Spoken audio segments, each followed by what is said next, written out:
નમસ્કાર, જય ભારત, જય કિસાન. ખેડૂતોની જે માંગ હતી તેને લઈને અત્યારે અલગ રંગ ખેડૂતોમાં જોવા મળી રહ્યો છે. એક તરફ સાપકડા છે જ્યાં સમાધાન થયું છે. ખેડૂતોએ જે પોતાની લડત લડી હતી, દંડા ખાધા હતા, પોતાના ખેતરના તાળા તૂટ્યા હતા, પોલીસની સામે થયા હતા, તે સાપકડામાં અત્યારે સમાધાન થઈ ગયું છે. શું સમાધાન થયું છે તેની વાત કરીશું. તો બીજી તરફ જેતપર જે ગામ છે જ્યાં ખેડૂતો પોલીસની પણ સામે થયા હતા, ત્યાં પણ પોલીસના દંડા ખાધા હતા. તે જ ખેડૂતો જે ટ્રેક્ટર રેલીમાં આવ્યા હતા તે જેતપર ગામના ખેડૂતો હવે આમરણ ઉપવાસ પર બેઠા છે. શું છે સમગ્ર મામલો તેની આજે વિસ્તારપૂર્વક વાત કરીએ. નમસ્કાર, તમે જોઈ રહ્યા છો ગુજરાત તક અને હું છું કૃણાલ.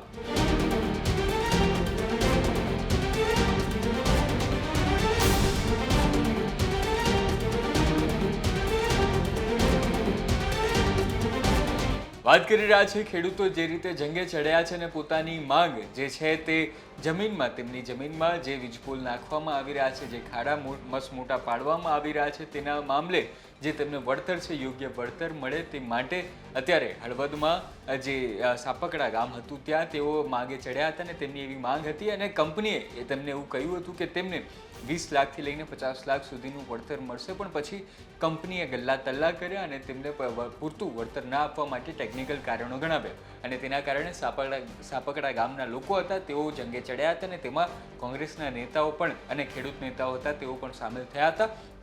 અને આજે હવે જે કંપની છે તે તેમને 30 લાખથી 50 લાખની વચ્ચેનું જે વળતર છે, તેમની જમીનમાં જે રીતનું પુલ નાખવામાં આવશે તે રીતનું વળતર તેમને આપવાના છે તેવી તેમને હામી મળી છે અને અહીં સાપકડામાં તેમની જીત થઈ છે, સમાધાન થયો છે, તેમને સંતોષ મળ્યો છે. તો હવે વાત કરી લઈએ જેતપરની, જ્યાં આજથી 5 ખેડૂતો પ્રતિકાત્મક રીતે આમરણ ઉપવાસ કરવાના છે જ્યાર સુધી તેમની માંગ સંતોષાય નહીં ત્યાં સુધી. આ ખેડૂતો જ્યારે તેમની શું માંગ છે તે પહેલાં અત્યારે જે ખેડૂત નેતા ઉપવાસ પર બેઠા છે તેમની આપણે વાત સાંભળી લઈએ. માંગણી તો પેલી એ છે કે પરિપત્ર પ્રમાણે નહીં, વળતર જોશે કાયદા મુજબ. કલેક્ટર સાહેબ ટેલિગ્રાફ એક્ટ 1885 ની કલમ 16(1) હેઠળ હુકમ કરે તો એ જ કાયદામાં કલમ 10D મુજબ અમને વળતર આપો.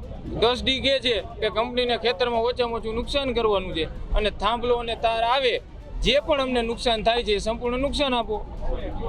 માંગ બીજી એ છે કે કેન્દ્ર સરકારની ગાઈડલાઈન છે એમાં પોઈન્ટ નંબર 9 સ્પષ્ટ કહે છે કે ભાઈ સંપૂર્ણ પેમેન્ટ 1 હપ્તામાં અને એડવાન્સમાં આપો. અને ત્રીજી માંગ અમારી એ છે કે આ બંને માંગો અમારી સંતોષાય નહીં ત્યાં સુધી પ્રશાસન પોતે આગળ થાય છે, બરોબર, અને બળજબરીપૂર્વક ખેડૂતના ખેતરમાં કામ થાય છે, કામ બંધ કરો. આ સાથે આ જેતપર ગામ જે છે તે અહીં કેન્દ્ર બન્યું છે કઈ રીતે? તો એક તરફ જ્યારે કોંગ્રેસ અને આમ આદમી પાર્ટીના ભાગલા પણ આ જેતપર ગામના જે વિવાદ હતું તેના કારણે પડ્યા હતા અને સાથે સાથે આ જેતપર ગામ છે જ્યાંથી કાંતિભાઈ અમૃતિયા જે મંત્રી છે, મોરબીના જે નેતા છે, તેઓ આજ તેમનું પૈતૃક ગામ છે અને આ જ ગામમાં તેમના જ ભાઈ જે છે તે પણ અહીં આંદોલને ચડ્યા છે અને કહી રહ્યા છે કે અત્યારે અમે ગાંધી ચિંધ્યા માર્ગે આંદોલન કરી રહ્યા છે અને જો માંગ ન સંતોષાય તો સરદારના માર્ગે પણ અમે આંદોલન કરતા ખચકાશું નહીં. ત્યારે કાંતિભાઈના જે ભાઈ છે તેમને પણ સાંભળી લઈએ. ખેડૂત દીકરો હું, ખેતીવાળો માણા હું, કાંઈ રાજકીય મારે કોઈ જોતું નથી. મારે ખેતી, મારા ભાઈ બહેનો અને દેશના જેટલા ખેડૂત છે જેને તકલીફ પડી બધા એક થઈ અને એક લડવાનું છે. અત્યારે તમે શેની શરૂઆત કરી છે ને આ લડત ક્યાં લગી ચાલુ રાખશો? હજી આ તો ટ્રેલર જે પિક્ચર બાકી. તમે ગાંધીજી માર્ગ આજથી ચાલુ કર્યો એ પછી સરદારજી માર્ગ ચાલુ કરવાનો. કેટલા ખેડૂતો આ માણસ ઉપર બેઠા તો કેટલા ગામનું સમર્થન? ઘણા બધા ગામનો સમર્થન, તમામ ગામના તમામ બધા અહીંયા આવશે. કેટલા ખેડૂતો બેઠા? અત્યારે તો અમે 10 જણા બેઠા, 5 જણા, 5 બેઠા છે. 5 બેઠા. ક્યાં સુધી બેઠા? જ્યાં સુધી આ ન પૂરું થાય ત્યાં સુધી. રાકેશભાઈ, અત્યારે મૂળ પ્રશ્ન શું છે એની થોડીક વાત કરો કે શું કામ તમે લડત કરો?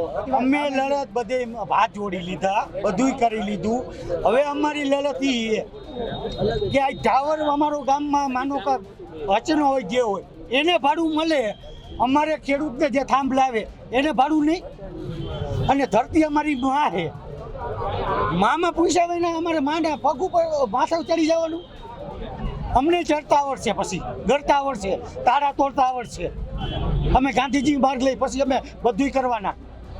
અને ખોટું રાજકીય, ખોટું ઓલું કરવાનું બંધ કરો, રોટલા શેકવાનું બંધ કરો. તો આ છે સમગ્ર મામલો, જ્યાં સાપકડા ગામ છે ત્યાં સમાધાન થયું છે અને જેતપરમાં હવે જંગ જામ્યો છે.